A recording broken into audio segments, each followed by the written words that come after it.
환단고기의 그 진정한 가치 한 10가지를 요약을 해 보고서 법례 원문으로 들어갈까 합니다.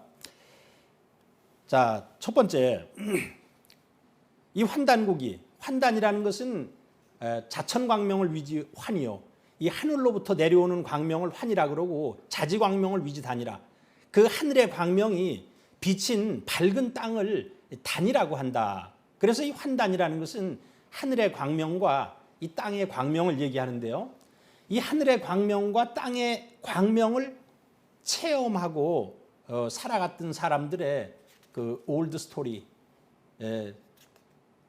오래된 그 기록을 우리는 환단곡이다 이렇게 이제 말씀을 드릴 수가 있어요. 자, 환단곡의 진정한 가치 10가지를 제가 한번 요약해 봤는데요. 첫째, 환국 3301년, 배달국 1565년, 단군조선 2096년, 도합 6960년, 더하면 6962년이 나오는데 환국이 끝나고 배달국이 시작되고 배달국이 끝나고 단군조선이 시작되는 데는 겹치기 때문에 마이너스 1을 하면은 6960년, 40년 빠지는 7000년입니다.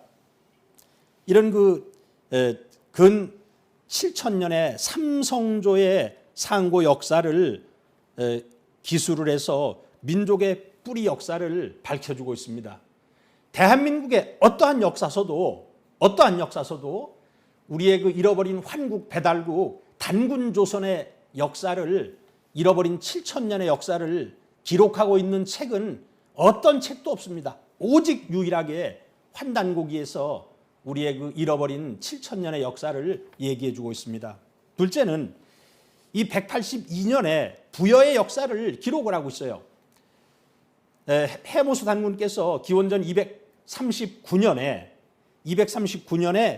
북부여를 건국을 하시고 그리고 이제 고주몽 성제가 북부여의 7대 단군 기원전 58년에 등극을 하는데 이제 그 기간이 181이죠. 빼면은 플러스 1을 해서 이 182년에 부여의 역사를 기록을 하고 있습니다. 부여라는 것은 단군조선에서 고구려로 연결시켜주는 그 연결 고리가 되는데 우리 민족은 이 부여의 역사에 대해서 배우지를 못했어요. 부여라는 것은 뭐 전부 얘기를 하면은 모두 8개의 부여가 있습니다.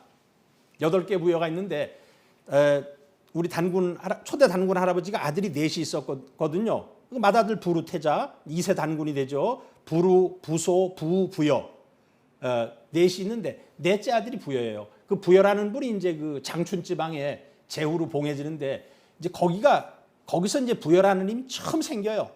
그 다음에 이제 그 425년에 우하충의 그 반란을 평정을 한 구물단군께서 장당경 아사달, 지금의 그 요령성 개원시인데 그때 이제 그 단군조선의 이름을 대부여라고 고치게 됩니다.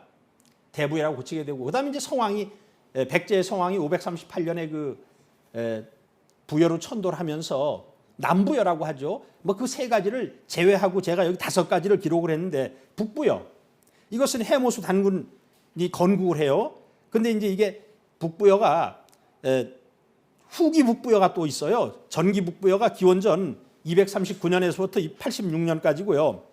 두 번째가 졸본부여라는 게 있는데 졸본부여라는 것은 한무제가 그 북부여를 침범을 합니다. 그런데 그때 그 북부여의 4대 단군인 고우루 단군이 그거를 막아내지를 못해요. 그래서 그 고두막한이라는 분이 의병을 일으켜가지고 졸본에서 등극을 하거든요. 졸본을 수도로 삼아가지고 그래서 이제 그걸 졸본부여라 그래요. 그걸 후기 북부여라 그러고 전기 북부여를 계승했으니까 그 다음에 그 고두막한의 호가 동명이에요. 그러니까 동명부여라고 얘기합니다. 지금의 이 많은 사람들은 고주몽 성제가 동명왕이다. 이 잘못 알고 있는 겁니다. 이 동명왕은 고두막한을 얘기해요. 그래서 기원전 86년부터 이제 58년까지 이게 후기 북부여예요. 그 다음에 이제 그 전기 북부여의 마지막 임금 고우루 단군이 죽고 그 동생인 이제 해부루를 제후로 강등을 시켜가지고 지금의 그 흑룡강성 통화연 글리 이제 보내게 되는데 그런 건 이제 삼국유사에 잘 나오죠. 그걸 동부여라고 합니다. 그리고 가서번 부여라 그래요. 그것이 기원전 86년부터 AD 22년까지고요. 그다음에 갈사부여. AD 22년에 동부여가 망하거든요. 그 동생이 그 갈사수빈, 지금의 오소리강인데 거기에 가서 나라를 세운 것이 갈사부여인데 AD 22년부터 68년까지 지속이 됩니다. 그 다음에 이제 연나부부여라는 게 있어요. 연나부부여는 AD 22년에 동부여가 망한 뒤에 대무신 열제가 그 사촌 동생을 그 요령성 그 개원시 쪽에다가 봉해줍니다. 그래서 그것이 이제 연나부부여가 되는데 그것이 494년까지 지속이 돼요. 그 494년에 그 문자 열제조를 보면은 이제 부여가 망한다는 얘기가 나오는데 그것이 연나부부여인데 여기서 제가 하나 말씀드리고 싶은 것은 중국의 역사서에 부여가 나옵니다. 제일 먼저 나오는 것이 삼국지고요. 그다음에 이제 후한서, 그다음에 그 두가 쓴 통전 등에 부여전이 있거든요. 이 부여는 전부 서부여를 얘기하는 겁니다. 거기에 나오는 부여는 무슨 북부여라든가 졸본부여라든가 동부여라든가 갈사부여라든가 이런 얘기가 아니고 이 서부여를 얘기해요. 지금 대한민국의 이 강단 사학자들은 이 부여에 대해서 알지를 못해요. 특히 북부여가 나라 이름이거든요. 삼국 유사에도 북부여라고 나오고 광개토대왕 비문에도 뭐 옛날에 그 추모왕지 창기하에 고주몽 성제가 나라를 건국할 때 출자 북부여 하시니 북부여에서부터 나왔다. 그다음에 그 모두루 묘지명에서도 북부여가 나오거든요. 그러면 북부여라는 것이 나라 이름인데 여러분들 중고등학교 대학 다니면서 북부여라는 나라 이름을 들어보셨습니까? 들어보질 못했어요. 가르치질 않아요. 아니 지금도 그 광개토대왕 비문에 있는 북부여는 아니 그건 그냥 부여의 북쪽 땅에서 나왔기 때문에 북부여라고 한다. 이런 정도로 설명을 하고 엉터리 얘기죠. 이 북부여가 나라 이름이라는 걸 모르는데 북부여라는 것은 국호예요. 국호. 그 당시에 그 남쪽에 대부여가 있었기 때문에 그 장춘 지방에 세운 해모수가 그걸 북부여라고 얘기를 했어요.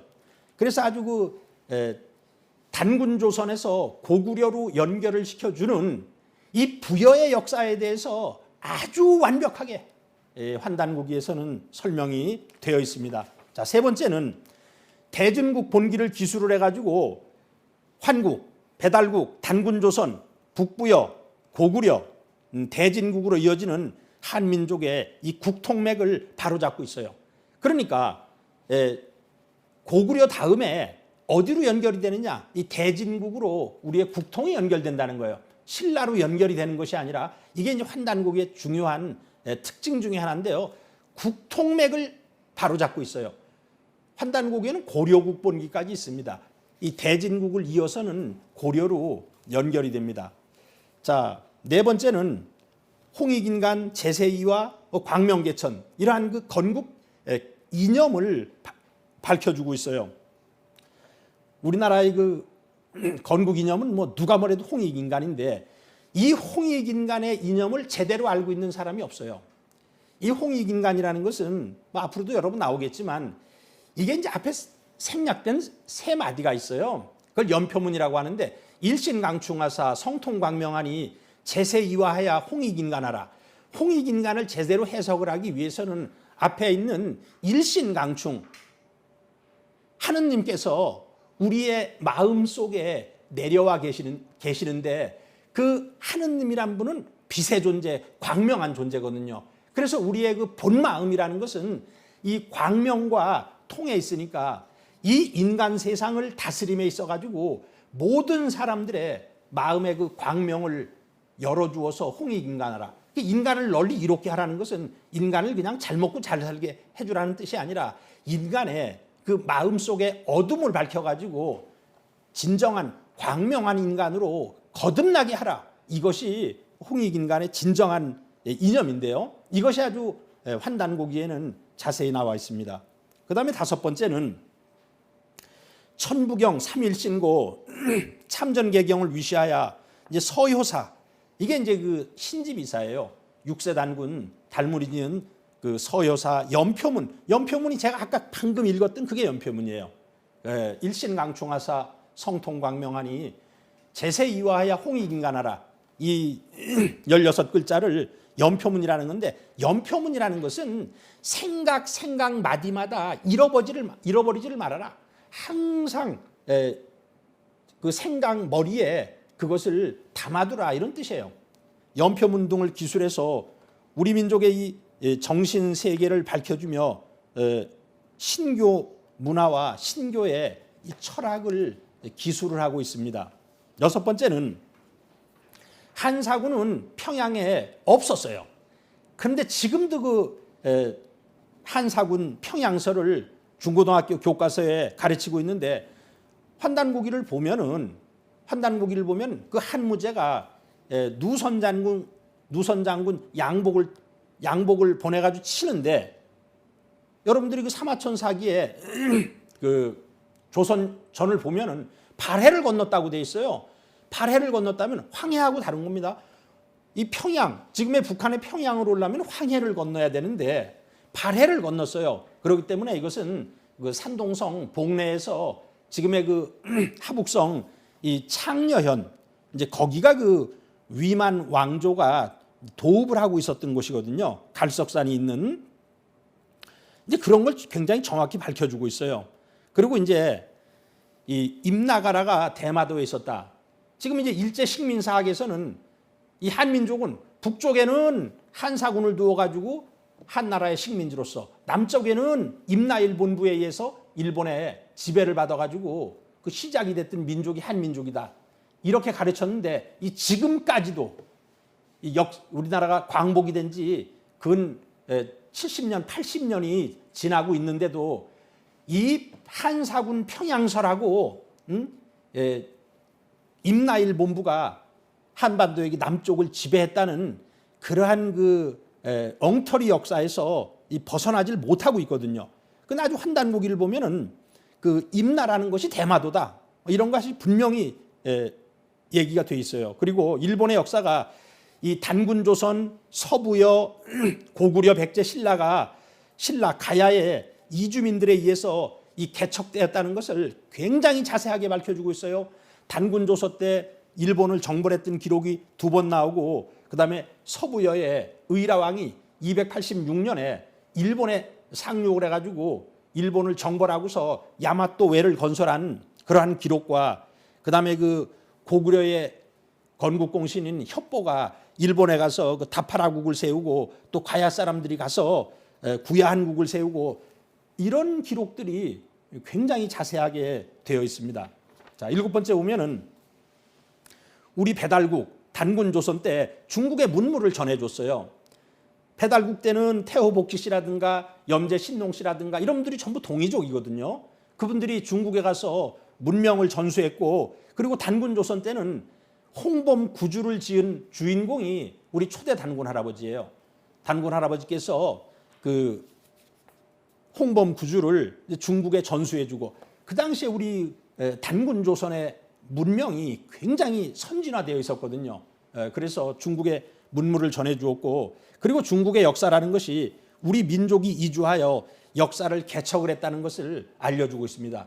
일본과 중국의 역사라는 것은 우리 민족이 이주해가지고 그 역사가 시작이 됐던 거예요.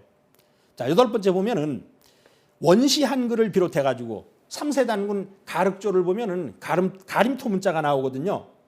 원시 한글을 비롯해서 문자의 역사를 밝혀주고, 자, 역학, 이거 복희 씨가 창시했잖아요. 음양오행, 그 다음에 십간십이지, 역법 등의 그 시원을 밝혀주는데, 모든 것이 우리 민족에게서 시작이 되고 있어요. 그래서 인류 문명의 뿌리가 이 한민족이라는 것을 밝혀주고 있습니다. 제가 아주 즐겨 쓰는 용어가 있어요. 자연의 태양이 동쪽에서 떠서 서쪽으로 비추어 가듯이 이 역사의 태양, 문명의 태양은 이 극동에 위치한 우리 민족으로부터 시작되었다 하는 것을 제가 말씀을 드립니다. 자, 그 다음에 이제 9번째는요, 북한의 그 단군능이 있어요. 북한의 단군능은 지금 이 강단사학자들은 이 북한에서 그 어떤 주체 사상을 강조하기 위해서 뭐 넘지 말아야 될 선을 넘었다. 근거도 밝히지 않고 북한의 그 단군능을 얘기하고 있다. 그 대한민국의 강단사학자들이 너무너무 무식한 얘기입니다. 지금 조선시대 때 문헌만 봐도 10군데 이상 북한의 그 단군능이 평양 동쪽 강동군에 있거든요. 강동의 옛 이름이 송양이에요. 송양. 거기에 그 단군능이 있다는 기록이 뭐 동국여지 승남이라든가 또는 유형원이 쓴 여지지라든가 허목이 쓴 동사라든가 뭐 이경익이 쓴 연려실 기술이라든가 그다음에 왕조실록에도 나와요. 숙종실록, 영조실록, 정조실록, 고종실록, 순종실록까지 전부 나옵니다. 그것을 북한에서 1994년에 단장을 잘 했는데 환단고기를 보면은 5세 단군 구울이 풍류강을 지나서, 풍류강이면 지금의 그 강동 북쪽에 있는 비유강이에요. 비류강. 거기를 지나 송양에 이르렀는데 거기서 돌아가셨어요. 5세 단군 구울께서. 그러니까 그 당시에 서울인 하얼빈까지를 운굴할 수가 없어요. 그래서 거기다가 5세 단군 구울을 묻었다 하는 것이 환단고기 단군 세기에 나오거든요. 그 5세 단군 구울의 무덤이에요. 이거를 알 수 있는 것은 환단고기밖에 없습니다. 광개토대왕 비문의 17세손 문제를 풀어주고 있어요. 광개토대왕 비문을 보면은 광개토대왕이 17세손이라 그랬어요. 그러면 광개토 열제는 고구려의 고주몽부터 19대왕이에요. 그러면 고주몽부터 그 아들, 손자, 증손자, 고손자로 따지면 13세손이에요. 17세손의 문제를 풀 수가 없어요. 뭐 저는 이제 여기에 대해서 그 환단고기 진서고라는 논문을 제가 썼는데 그래서 중국과 한국과 북한과 일본의 학자들이 쓴 논문을 전부 취해봤어요. 전부 그 엉터리 얘기예요. 전부. 17세손을 풀지를 못합니다. 근데 환단고기를 딱 보면은 고주몽 성제는 고구려를 건국을 하고 해모수를 시조로 삼아가지고 태조로 삼아가지고 제사를 지냈다. 근데 해모수의 고손자거든요. 고손자는 4대손 아닙니까? 그러니까 13세손에다가 4를 더하면 17세손이에요. 그래서 광개토 열제는 해모수 단군으로부터 17세손이라는 것이 환단고기를 보면은 똑부러지게 나옵니다.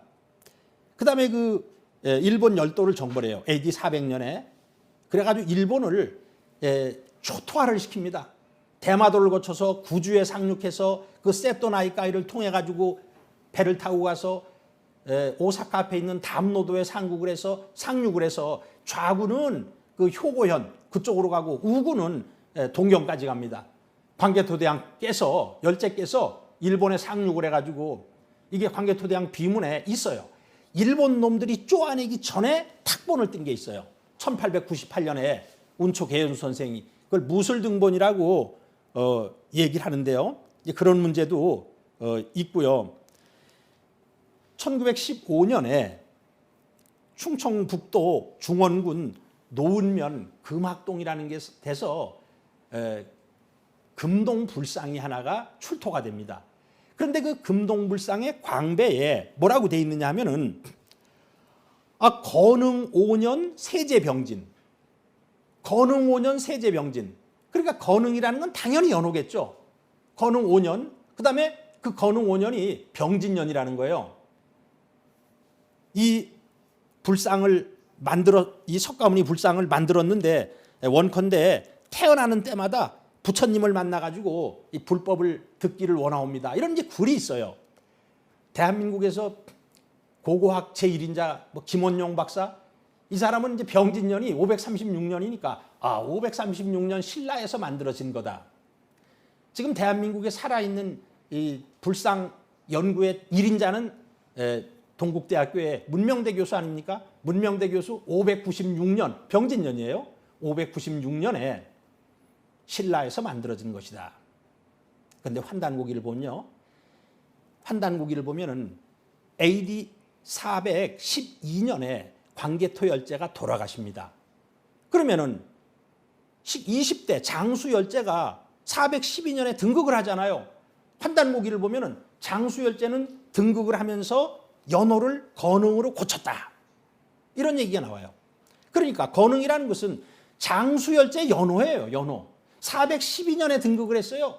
그러면 412년부터 5년을 따지면은 고구려는 즉위년 칭원법을 써요. 고려 조선은 유년칭원법. 그 다음에부터 원년을 따지는데 고구려는 즉위년부터 원년이에요. 그러면 412, 413, 414, 415, 416년. 416년이 건흥 5년이에요. 간지로 뭐냐? 그게 병진이에요. 그러니까 이 불상이라는 건 416년에 고구려에서 만들어진 거예요. 환단고기를 위서라 그래요. 이 강단사학자들이. 이래도 위서입니까 이게? 지금 강단사학자들이 풀지 못하고 있는 이런 모든 문제를 환단고기를 보면 명쾌하게 즉각 이 대답이 전부 나오고 있어요. 고구려는 모든 임금들이 다 연호를 썼습니다. 그런데 지금 북한에서 유물이 발굴이 되는데 연호가 엄청 나와요. 연호가 나오는데 그것을 풀지를 못하고 있어요. 환단고기가 그런 문제에 대해서 또 해답을 주고 있습니다. 뭐 저는 제가 이제 오늘 몇 가지만 얘기를 들었지만 뭐 환단고기가 그 참된 책이다 하는 것들은 이루 말할 수 없이 증거가 많이 있습니다. 자, 10번째. 제가 이걸 하나 넣었어요. 이 중국의 동북지방에서 이제 발굴된 이제 홍산문화, 중국 사람들은 요하문명이라 그래요. 홍산문화의 주인공이 한민족이며 이를 올바르게 해석할 수 있는 이제 근거를 제시해주고 있습니다. 홍산문화라는 것은 만리장성 동북 쪽에서 그 발굴된 1980년대 이후에 주로 발굴된 신석기, 동석, 병용기, 청동기 시대의 그런 문화를 아주 광의적인 홍산문화라 그래요. 그래서 소화서 문화, 흑융화 문화, 사해 문화, 부하 문화, 조보구 문화, 홍산문화, 소하연 문화, 하가점 하층 문화. 근데 그 문화는 중국 사람들은 전혀 알 수가 없습니다. 그 홍산문화 그 우화량 유적을 가보면은 거기다 그렇게 붙여놨어요. 신비의 왕국이다. 중국의 문헌에는 일체 나오질 않거든요. 그 내용이. 그건 우리의 환국 배달국 이 단군의 역사인 것입니다. 소화서 문화는 전기환국 시대예요. 흑융화 사해 부하 문화는 중기환국 시대예요. 조보구 문화는 후기환국 시대예요. 홍산 문화는 환국 말기면서 배달국 시대 전기가 되고요. 소하연 문화는 배달국 시대 후기가 되고 하가점 하층 문화가 단군 조선 시대 이 전기 문화가 됩니다. 자, 한 가지만 예를 들어볼까요? 우화량에서 신전이 출토가 됐어요. 신전에서 그 사람의 흙으로 빚은 신의 모습이 나오고 거기에서 이 곰 발을 진흙으로 만든 그런 유물들이 많이 출토가 됐어요. 그러면은 그걸 어떻게 우리가 해석할 수 있냐면은 아마 그 분은 초대 환웅천왕의 부인이었던 그 웅씨녀가 되지 않겠는가. 이렇게 우리가 해석을 할 수가 있거든요. 그리고 왜 발이 거기서 나왔느냐. 그 부족은, 웅씨족은 곰을 토템으로 삼았던 부족이기 때문에 그러한 것이 나왔을 것이다. 뭐 등등 해가지고 이거는 우리 민족밖에 홍산 문화의 유물을 해석할 수가 있습니다. 뭐 중국 사람들은 속지주의를 택해가지고 그것이 다 중국 문화다 이렇게 어거지를 쓰고 있지만 환단고기를 통해야만이 그 요하 문명, 홍산 문화의 그 유물을 해석을 할 수가 있다. 저는 이제 그렇게 생각이 듭니다.